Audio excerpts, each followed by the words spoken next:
What's up everybody, Channel Pup back again, and today I'm bringing you my review of the first 3 episodes of DC's Peacemaker. Before we get stuck in, rather than doing my usual plugs, I wanted to instead draw attention to a fundraiser. So my friend Katie's father passed away in late December, and with the heartache that comes with losing a parent, also comes the financial heartache as well of affording things like the funeral and all of the logistics that come with it. It is a bum rap. And no one involved in this is made of money. Like, the overall estimate for like the funeral costs and everything is £4,000. So far, they've managed to raise, I think, £1,515, and part of that has come from people that visited my community post about it, but I figured I'd just give it another shot and see if we can bump that up a little bit more. But I am hugely grateful to everyone that has donated. That is awesome of you guys. So let's once again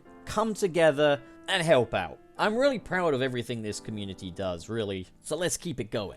Now, I remember this was first announced before the Suicide Squad even released. And my response was, well, that's a little premature. Like, for Warner Brothers to be greenlighting a project all about a character that audiences haven't seen yet and they don't know if people will actually even give a shit about. Kinda ballsy considering they wouldn't even greenlight a Man of Steel sequel. But I suppose they put their faith in James Gunn, and to be honest, I'm glad they did. To recap, I loved the Suicide Squad. I've had a pretty cynical attitude towards, like, Suicide Squad being its own little DC franchise, particularly that they've kind of been trying to make it almost kind of like their flagship franchise. Suicide Squad 2016 was a fucking disgustingly bad movie that put a really nasty taste in my mouth, and I was just like, why is DC trying to push this so hard? Give us more things like Superman and Batman, stuff people actually want to see. But lo and behold, I was wrong about 2021's The Suicide Squad going in. It was a great film, and I'm really glad that they actually pressed forward with this. I don't know how much more they should milk it, but even then, when I saw The Suicide Squad, I was still like, do we need a Peacemaker series? Like, you know, this is going to get into spoiler territory, so heads up, spoilers for Suicide Squad. I'm sorry, The Suicide Squad and the Peacemaker series, but yeah, so, I kind of felt like, you know, he was a fun character, and I thought John Cena really played him well, but I was like, how are audiences going to connect with the Peacemaker after what he did to Rick Flag? How are we supposed to root for this guy? And I really think that was the first major hurdle that the Peacemaker series really needed to overcome. But even then, I didn't know if it was even justified him having his own series. But once again, I was wrong because I've now seen the first 3 episodes, and it is just terrific. The universe of James Gunn's The Suicide Squad has kind of gone off on its own little side adventure with the Peacemaker series. I think the TV format has done this really well. I think this is only going to be like an 8-episode deal, so it's not the kind of thing that's ever going to outstay its welcome. I think this format suits James Gunn's DC universe just fine. It doesn't look anywhere near as expensive as The Suicide Squad did, obviously different budget. I wouldn't even say this looks as expensive as like other, you know, DC Universe shows like, I don't know, Doom Patrol. I'd say that looked a little more high budget than this, but that's not really a complaint because I think they made use of the budget really well in this. Like, you can see how they've worked with it, and it's really good. I mean, like, put it this way, Agee is, I believe, if I'm not mistaken, an all CGI character. I thought that was a real fucking eagle. I thought that was real. Like, most of the budget must have surely gone into bringing him to life. I'm gonna say this, I think when it comes to lesser-known side characters that audiences are unlikely to take too seriously, James Gunn's the man, because he's brought this world to life in a way that looks kind of faithful, but I guess it takes a more comedic tone, like, for example, Vigilante. I haven't read any of the comics of Vigilante or Peacemaker. All of this stuff is new to me, but, like, I believe that Vigilante is a much more comedic version of the character than his comic book counterpart. From the trailer, I was worried I was going to get kind of Deadpool vibes from him, but to be honest, I didn't. I got more like Spider-Man if he went off the deep end and became murderous. But this whole thing, this whole treatment of these characters really makes me wonder, there's gotta be some guy out there who, when he was a kid, like, went to the hospital and his dad bought him like a Peacemaker comic or something while he was in the waiting room, and now that character has been brought to life in this series, and is he tickled pink that Peacemaker's getting this kind of treatment, or is he like, oh, they made him comedic, I fucking hate this? If you're that guy, can we discuss this in the comments below, please? Also, I hope you recovered from your hospital treatment. I get, what an interesting example. But as like its own thing, isolated from the comics, I feel like I could definitely give kind of my definitive opinion, and that is that this show is great. The overall plot is that basically Peacemaker is strong-armed into joining Project Butterfly, under the leadership of Clemson Mern, a guy with a pretty spotty record, and Leota Adebayo, the daughter of Amanda Waller. And she's much more kind of in touch with her humanity than her mother is. She has quite a nice little chemistry with Peacemaker himself. So basically, Peacemaker is recruited to take down the Butterflies so that he doesn't have to return to Belle Reve. And the Butterflies, much like Project Starfish, it involves a load of lethal butterflies. So in a way, it's like a smaller sort of Suicide Squad sequel in a way, and I think this was a really good way to do it and keep things fresh. And you have Peacemaker and all the friends he makes along the way instead of the Suicide Squad themselves. I also like that a lot of the people that he's working under are pretty mistrusting of him or don't take him overly seriously. But also, I think they managed to get over the first hurdle, which was making Peacemaker a character that we can root for again. In that he clearly feels remorseful for what went down during the Suicide Squad. It was more something he had to do than wanted to do. We get this really funny scene of him crying on the bed and saying that Rick Flag was right, Peacemaker is such a joke and everything. He's kind of this guy that needs a lot of validation, is very down on himself, but we also see that his father plays a huge role in that as well. Agee Smith is like a really disapproving father figure who doesn't really give a shit about his son, although it really caught me off guard when he opened like that secret room and there was a load of Peacemaker equipment in there. And I like that Peacemaker's a guy that's kind of got a reputation as almost kind of like a racist kind of character and stuff, but he really doesn't want to be, you know, he wants to be progressive. Like, there's this part at the start of episode 1 where a guy is saying, you know, you don't often take out a lot of white people, why is that? And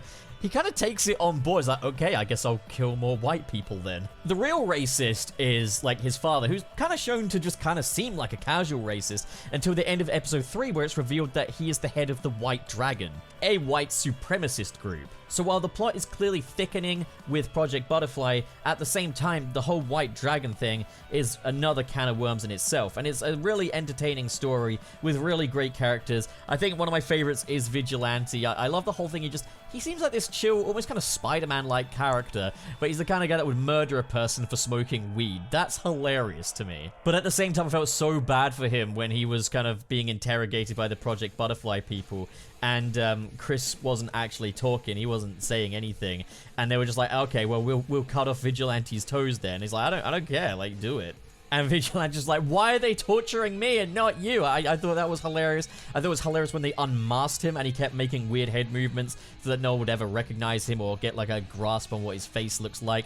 I thought that was fucking amazing. The action in this is suitably bloody. It does feel like a good successor to the Suicide Squad, which was probably one of the most violent DC movies we've ever had. This keeps that going, particularly in a scene where Chris basically takes home a butterfly woman. And, you know, they pip the diddly-do together, but then it's revealed that, you know, she's working with the butterflies and she tries to kill him. I also like that Peacemaker keeps trying to get with James Gunn's wife, but she's not having it. But at the same time, he has this really nice, wholesome chemistry with Leota. But my number one ship in this, and it's not really a ship, it's more just wholesome, is Peacemaker and Agee. James Gunn has a thing for his animal sidekicks, and that's all well and good. Agee is my favorite one yet. No, he doesn't talk or anything. He's a completely realistic eagle, but he clearly adores Peacemaker. Like, he cuddles him when he comes home and everything. It's so cute. Aglee's the fucking best, man. I love Agee. And then, oh my god, real quick, I really need to talk about the opening credits. The opening credits are amazing. I've seen that people are pretty divided on them on Twitter. But I thought the opening credits were just fantastic. Like, all the characters, all the cast are just dancing in this sort of like 80s music video. Almost like, you know, they look blank. They look like they've either been brainwashed or have been threatened into doing this. We've got characters that wouldn't be seen dead doing this stuff, being a part of this whole dance video thing. The only one that really looks like he's enjoying himself is Vigilante. Just little things like when Agee swoops in, he has to edge himself more towards the middle to position himself correctly. It's just little details like that really make this. But also the song choice, Wigwam, Do You Want to Taste It? Genius. I mean, it's James Gunn, you know, he loves great music and putting it in his films and projects and stuff. And like, this opening credits is just this perfect storm, man. Like, I think it's fantastic. I know some people are like, we don't want the DC Extended Universe to go in the comedic direction. And listen, I kind of understand that in many ways. Like, I do not think that James Gunn's more comedic approach should be applied to everything. It's definitely not a one-size-fits-all. I think it's perfect for this kind of stuff. Then again, a comic book fan, like someone that's read Peacemaker comics or Vigilante comics, might be able to come to me and say, no, pup, you're fucking wrong. These are supposed to be more grounded, more dark characters. At the same time, though, it does work on its own terms. Like, I would never, ever make the argument that it doesn't actually work. I think it works, but it's one of those things. I wouldn't want it applied to everything, you know? And I'm kind of confident that they won't, but it's like, I kind of feel like looking at Peacemaker, it's fantastic. Looking at the Suicide Squad, it's fantastic. And I feel like, you know, if the DC Extended Universe had this stuff going on, but they also had like a proper Justice League and a Batman and Superman, Henry Cavill, Ben Affleck kind of thing going on. Put it this way, if James Gunn and Zack Snyder were two of the pillars of the DC Extended Universe, they'd have a hell of a cinematic universe. And I'd say they absolutely could compete with the Marvel Cinematic Universe. Because in spite of my reservations about, you know, the DC films and everything, I do feel like now, at least at this stage, they're more willing to kind of put a little faith into the filmmakers. And it's, you know, I'm not saying that the directors and stuff don't matter on Marvel films. I'm not one of those guys that thinks there's absolutely no signature on a film like Spider-Man No Way Home, and it's this tepid corporate product. No way. But I can recognize that I think DC lets them go a little harder with it. Like, if you look at the difference between Guardians of the Galaxy and the Suicide Squad, they're both James Gunn films that both feel quintessentially James Gunn, but the Suicide Squad just has that little bit more ownership on it, I feel. And it's like, if the DC Extended Universe were this universe where not only did they have these flagship characters like Batman, Superman, and Wonder Woman, but they let the directors really have that free reign. Like, a cinematic universe that consists of films like Zack Snyder's Justice League and the Suicide Squad 2021 and the Peacemaker project and everything like that, the DC Extended Universe would fucking dominate. Like, that's the thing. I love what I'm seeing here. Like, Peacemaker gives me a little faith in the DC Extended Universe going forward. And I'm excited to see him cross over with different characters and stuff. Characters that I haven't necessarily met before.